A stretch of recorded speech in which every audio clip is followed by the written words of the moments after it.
సాధారణంగా అంజనం వేసేటప్పుడు ఎలా పడితే అలా వేయకూడదని మీరు చెప్తున్నారు కదా, ఎలాంటి జాగ్రత్తలు తీసుకుంటారు? జాగ్రత్త అంటే దానికి కొంతమందికి శాతపళ్ళు చేస్తారు, శాతపళ్ళు చేస్తారు.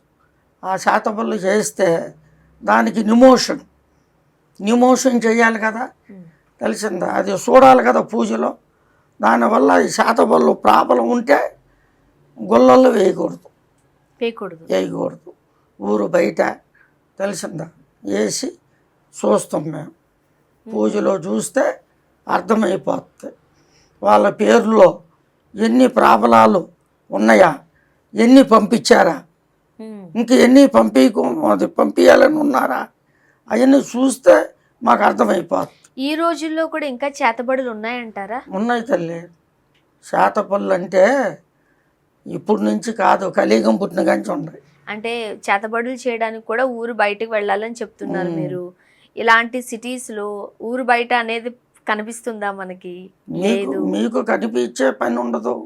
మీ పేరు మీద మీ ఫోటో తీస్తాం కదా, మీ ఫోటో ఇస్తారు కదా, మీ ఫోటో, పేరు, మీ గోత్రం, తెలిసిందా, ఇంటి పేరు, అవన్నీ తీసుకొని ఏ ప్రాబ్లం ఉన్నా ఈ బయట చేసేటి చెడు ప్రాబలాలు. నేను అనేది చేతబడులు ఇంకా ఉన్నాయా?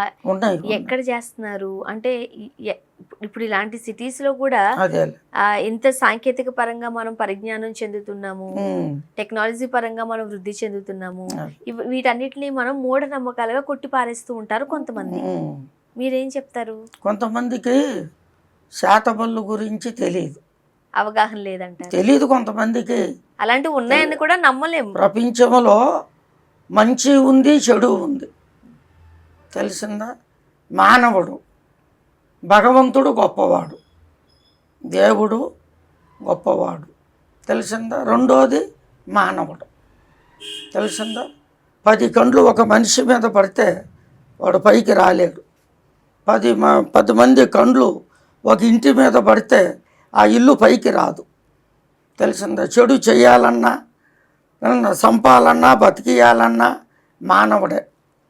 దేవుడు ఎప్పుడు చెడు చేయడు కదా, దేవుడు గొప్పవాడు, తెలిసింది, ఎప్పటికి చెడు చేయడు, అందరికీ మంచి చేస్తాడు భగవంతుడు. చెడు చేయాలంటే మానవుడే. ఇసప్పురుగు, తెలిసిందా? నీ దగ్గర నా మాట, నా దగ్గర నీ మాట చెప్పి, తెలిసిందా, బతుకుతే ఏడుస్తాడు, చెడిపోతే నవ్వుతాడు. అది ఇసప్పురుగు అంటారు, తెలిసిందమ్మా? నిజంగానే నరదిష్టి లాంటిది ఉంటుందా అండి? ఎలా ఉంటుంది అంటే, ఫర్ ఎగ్జాంపుల్ నాకే నరదిష్టి తగిలింది అనుకుందాం, ఏ ఏ బాధలు నేను భరించాల్సి వస్తుంది, నాకు ఎలా తెలుస్తుంది? నరదిష్టి అంటే అందరికీ ఉండదు, అందరికీ ఎవరికంటే వారికి ఉండదు, తెలిసిందా? నరదిష్టి అంటే బంధువులు, చుట్టాలు అంటారు కదా, సుట్రీగం బంధువుల్లో, తెలిసిందా, వాళ్ళ కన్ను పడకూడదు. వాళ్ళ కన్ను పడితే వాడి పైన వాడు పైకి రాలేడు. అందరికీ ఉంటుందా అది? మీరు చెప్తున్నట్టుగా కొంతమందికి మాత్రమే ఉంటుంది. కొంతమందికి, అందరికీ ఉండదు. ఎందుకలాగా? చెబితే బతుకుతే ఏడుస్తారు, చెడిపోతే నవ్వుతారు. ఇప్పుడు అందరికీ ఉండదు అంటున్నారు. ఇప్పుడు కొంతమంది ఉంటారు, మంచి వృద్ధిగా ఉంటారు, మంచి ఇల్లు ఉంటది, మంచి వ్యాపారాలు ఉంటాయి, ఒంటి నిండా బంగారాలు ఉంటాయి. కొంతమందికి వాళ్ళకి నరదిష్టి లేదనుకోండి, వాళ్ళకి పడదా? వాళ్ళకి ఎంత బంగారం ఉన్నా, ఎన్ని ఆస్తులు ఉన్నా, అది సూపు అంటారు కదా, అవును, సూపు ఒక్కొక్క మనిషి మీద పడుతుంది, అందరి మీద పడదు. అందరి మీద పడదు. ఎవరి మీద పడుతుంది? ఒక్కొక్క మనిషి మీద సూప్ పడితే ఒక్కొక్క మనిషి తినే అన్నం కూడా వాంతి వచ్చేస్తుంది. అయ్యో, మరి ఏమనుకున్నావు? అది ఒళ్ళుకు పట్టదుగా. ఒక్కొక్క కన్ను పడితే ఎందుకు పడుతుంది అని అడుగుతున్నా. ఒక ఆవు 2 షేర్లు పాలు ఇస్తుంది. ఆ ఆవు సాయి ఒక్కొక్కడు చూడండి, 1 షేరు కూడా ఇది పాలు, 1 లీటర్ పాలు కూడా ఇది. అంటే సూపు జాతకం ప్రకారం నరదిష్టి పడుతుందా, లేదంటే ఆ మనిషిలోని కళ, లేకపోతే కళ లేకపోవడం, ఏదో ఒకటి ఉంటుందిగా. అది జాతకం ప్రకారంగా పడదు. ఒక్కొక్క మనిషికి 5 ఏళ్ళు ఒక రకంగా ఉన్నాయా, తెలిసిందా? ఒక రకం ఉండవు, తెలిసిందా? చిన్న పెద్ద, గురువు, దైవం, పెద్దవాళ్ళు ఊరికినే చెప్పలే, తెలిసిందా? కానీ భగవంతుడు ఎవరు నోట్లో ఏముందో, ఎవరి చేతులు ఏముందో, ఏ పుట్ల ఏ పాముందో తెలియదు.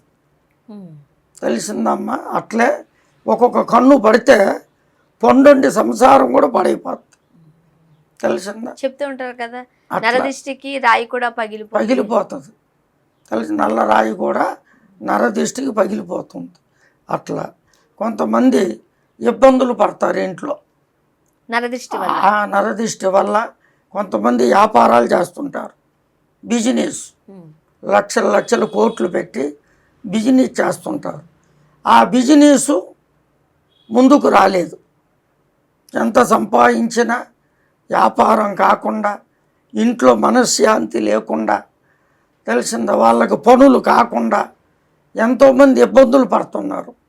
కొంతమందికి తెలియదు, తెలుసుకోలేరు.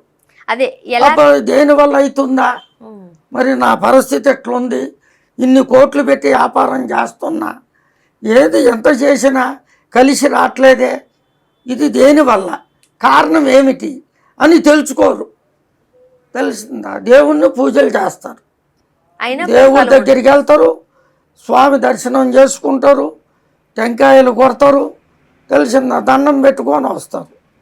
ఇది ఎట్లంటే దేవుడు చేసింది కాదుగా, ఇది జనాలు చేసింది. మరి దాన్ని ఎలా మనం నరదిష్టి నుంచి బయటపడాలి? అది అట్లా జనాలు చేసింది తెలుసుకోవాలి. తెలుసుకొని శివరామరాజుని ఒక్కసారి సంప్రదించాలి. నేరుగా వచ్చి, శివరామరాజు గురువు గారు, మరి మా వ్యాపారం ఎట్లుంది, కుటుంబంలో ఎట్లా ఇబ్బందులు పడుతున్నాం, ఎంత చేసినా డబ్బు నిలవట్లే, కుటుంబంలో ఇబ్బందులు ఎక్కువైనాయి, మరి దీనికి ఎట్లా స్వామి మార్గం అని వాళ్ళు నోటారొచ్చి అడిగితే మనం వాళ్ళకి కరెక్ట్గా చెబుతాం.